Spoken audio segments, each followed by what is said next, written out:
Assalamualaikum. Dear students, we are studying chapter number 6 of class 9th physics. That name is work and energy. Today our topic is energy. Its define is a body possesses energy if it is capable to do work. A body possesses energy if it is capable to do work. किसी भी जिस्म की work करने की जो सलाहियत है, किसी भी बॉडी की जो काम करने की सलाहियत है, उसे क्या कहते हैं? एनर्जी कहते हैं। And this define is on the page 121 on your text book and you have just to learn this definition. You do not need to learn its ये जो इसकी डिटेल लिखी हुई है आपको वो याद करने की जरूरत नहीं है। ये जो पिंक बॉक्स में सिर्फ इसकी डिफाइन है, जस्ट उसी को याद करना है पेज नंबर 121 पर। The energy is an important and fundamental concept in science. It links almost all the natural phenomena. But when we say that a body has energy, we mean that it has the ability to do work। मतलब जब हम कहते हैं किसी जिस्म में कोई energy है तो इसका मतलब ये है कि उसमें काम करने की कितनी सलाहियत है। For example, water running down the stream has the ability to do work. ये जो पानी है किसी भी आबशार से जब गिर रहा होता है तो उसमें वर्क करने की सलाहियत होती है, तो हम कहते हैं कि उस वाटर में क्या है? एनर्जी है। किस तरह से वर्क करने की सलाहियत होती है उसमें? बिकॉज उसके ऊपर एक फोर्स भी लग रही होती है। कौन सी फोर्स होती है? जब वो किसी ऊंचाई से वाटर फॉल करता है उसमें उसके ऊपर एक ग्रेविटेशनल फोर्स यानी ज़मीन की कशिश उसके ऊपर अमल कर रही होती है। साथ साथ वो डिस्प्लेसमेंट भी तय कर रहा होता है हाइट की शक्ल में। दैट्स वाई तो जो वाटर है जो फॉल कर रहा हो किसी भी हाइट से वो भी वर्क डन कर रहा होता है। तो उसमें एनर्जी किस तरह से आती है? ज़ाहिर सी बात है, जब वो एक टरबाइन पर फॉल करता है, टरबाइन जो इलेक्ट्रिसिटी प्रोड्यूस करती है, तो जब वो किसी भी टरबाइन पर फॉल करता है तो वो उसे मूव करवाता है टरबाइन को। जब वो टरबाइन मूव करती है तो आपके पास इलेक्ट्रिसिटी आती है जिसे आप एनर्जी के तौर पर यूज़ करते हैं। घरों में या किसी भी काम के लिए इलेक्ट्रिसिटी को यूज़ करते हैं तो उसमें एनर्जी होती है तो वो काम कर पाती है। तो ये कहाँ से आती है? ये टरबाइन से आती है। और टरबाइन को कौन मूव करवाता है? वाटर मूव करवाता है। इसलिए हम कहते हैं कि वाटर के अंदर भी क्या है? कोई ना कोई एनर्जी मौजूद है। There are many types of energy. For example, mechanical energy, heat energy, light energy, sound energy, electrical energy, chemical energy. These types of energy we discuss in next lectures. So here you just write its name, the types of energy, and you need not to define these types. In next lecture we define these types of energy. There are two major types of energy. First type is kinetic energy. Second type is potential energy. These two types are also called mechanical energy.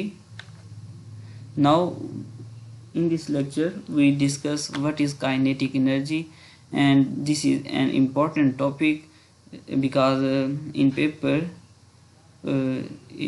this question is asked mostly in long questions, also in short question. First of all, we define kinetic energy. The energy possessed by a body due to its motion is called its kinetic energy. किसी भी body में उसकी motion की वजह से जो energy possess करती है, जो एनर्जी उसमें मौजूद होती है, उसको काइनेटिक एनर्जी कहते हैं। In kinetic energy topic there is a define which is called wind. Moving air is called wind. जो आपके पास मूविंग हवा जो मूव करती है उसको आप विंड कहते हैं, और ये डिफाइन एमसीक्यू में पूछी जाती है। तो जो पेज नंबर 121 है उसमें आप इसको अंडरलाइन कर लेंगे, काइनेटिक एनर्जी की first line. We can use wind energy for doing various things. It drives windmills and pushes sailing boats. Windmills ऐसी मिल्स होती हैं जो हवा से चलती हैं, जिस तरह से भावलपुर में एक कायद-ए-आज़म सोलर पार्क बनाया गया है जिसमें इलेक्ट्रिसिटी प्रोड्यूस करवाई जाती है। वहाँ पर जो आपके पास बड़े बड़े पंखे होते हैं, फैंस होते हैं, जो जब हवा चलती है, विंड चलती है तो वो मूव करते हैं, जिसकी वजह से टरबाइन मूव करती है और आपके पास इलेक्ट्रिसिटी प्रोड्यूस होती है, तो उसको विंड मिल कहते हैं। एंड सेलिंग बोट्स इस तरह की होती हैं जो आपकी टेक्स्ट बुक पर काइनेटिक एनर्जी का जो टॉपिक है उसके सामने एक बोट की पिक बनी हुई है। इस टाइप की जो बोट्स होती हैं उन्हें सेलिंग बोट्स कहते हैं, जिसमें जो कि हवा की मदद से चलती हैं। उसमें एक बहुत बड़ा सा एक कपड़ा सा लगा हुआ होता है। जब बहुत तेज़ हवा चलती है तो वो उस जो भी बोट है उसको क्या करती है, मूव करवाती है। इस टाइप की जो बोट्स होती हैं इन्हें सेलिंग बोट्स कहते हैं। अब तो सेलिंग बोट्स नहीं हैं, अब तो जो जितनी भी बोट्स आ रही हैं वो मोटर्स से चलती हैं, लेकिन पुराने ज़माने में इन बोट्स का बहुत यूज़ किया जाता था। जब किसी भी बोट को मूव करवाना होता था तो इसका जो भी बहुत बड़ा पर्दा होता था उसको ओपन कर देते थे, जिसकी वजह से वो हवा की डायरेक्शन में जो भी बोट है वो मूव करने लग जाती थी। तो वो जो मूव कर रही होती थी वो किसकी वजह से मूव कर रही थी, हवा के प्रेशर की वजह से मूव कर रही होती थी। तो एक तो उसके ऊपर फोर्स लग रही है, किसकी फोर्स लग रही है, हवा की फोर्स लग रही है, और वो फोर्स की डायरेक्शन में डिस्प्लेसमेंट भी तय कर रही है। तो इसलिए वो क्या करेगी, एक वर्क डन करेगी, और जो वर्क डन की जो सलाहियत है वो उसमें कहाँ से आई, एयर से आई, हवा से आई। तो इसलिए इसको क्या कहते हैं, काइनेटिक एनर्जी कहते हैं, क्योंकि किसी भी चीज़ की काम करने की सलाहियत को हम क्या कहते हैं, एनर्जी कहते हैं। और क्योंकि जो भी बोट है वो मूव कर रही है हवा के प्रेशर की वजह से, उसके ऊपर एक फोर्स लग रही है और वो उस फोर्स की ही डायरेक्शन में डिस्प्लेसमेंट कवर कर रही है, तो जाहिर सी बात है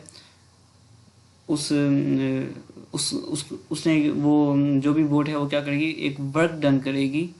दैट्स वाई जब वो वर्क डन करेगी तो उसमें ये वर्क डन करने की सलाहियत कहाँ से आएगी, एक एनर्जी से आएगी, जिसे काइनेटिक एनर्जी कहते हैं। We define again the energy possessed by a body due to its motion is called its kinetic energy. You have just learned its define. You need not to write its detail.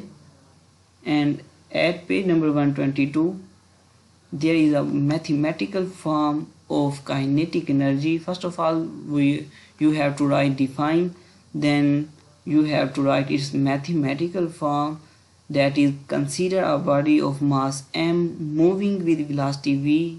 The body stops after moving through some distance s due to some opposing force such as force of friction acting on it.